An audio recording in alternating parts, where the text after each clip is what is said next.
दोस्तों, मैं आप लोगों को एक गीत सुना रही हूँ। सुनिए। दूल्हा आया है बारात लेके, उस पार दूल्हा है, बीच में नदी है, उस पार उसका ससुराल है। अपने ससुर से क्या मांग रहा है सो सुनिए। नदिया आया रे दूल्हा पुकारे लाहो। नदिया आया रे दूल्हा पुकारेला। भेजा जानो ससुर नैया रे चढ़ी आई भी। भेजा अपन ससुर नैया रे चढ़ी आई भी। तो ससुर क्या बोल रहे हैं सुनिए। नाही बाड़े नैया खेवैया, नाही रे घरे केवट। नाही बाड़े नैया खेवैया, नाही रे घरे केवट। जेकारा दुल्हनिया के साध पवरी बलुआवसु। जेकारा दुल्हनिया के सवक पवरी बलुआवहूँ। नदिया आया रे दूल्हा पुकारेला।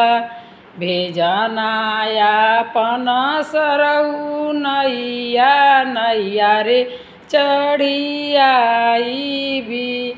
भेजा जानो सरऊ नैया रे चढ़ी आई भी। वही बात साला भी बोलता है, सुनिए। नाही बाड़े नैया, नाही रे घरे केवट। नाही बाड़े नैया, नाही रे घरे केवट।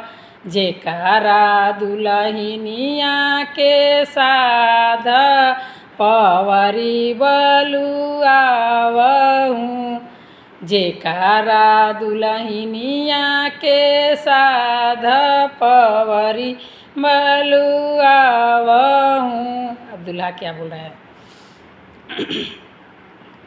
भिजी जइहे जोड़ा से जामायवरु सिरवा चंदन।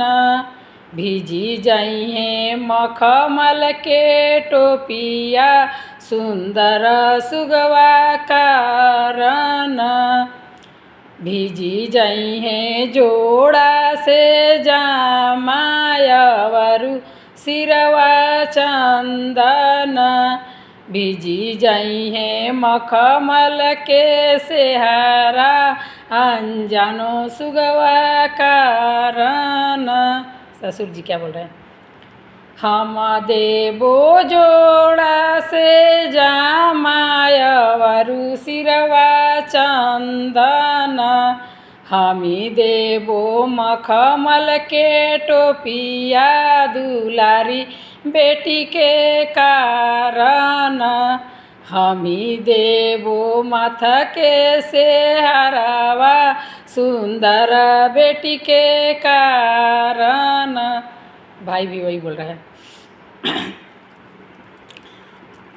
हम देबो जोड़ा से जामायवरु सिरवा चंदन। हमी देबो मखमल के टोपिया, सुंदर बहिनी के कारण। हमी देबो मखमल के टोपिया, दुलारी बहिनी के कारण। जेकारा दुल्हनिया के साध पवरी बलुआ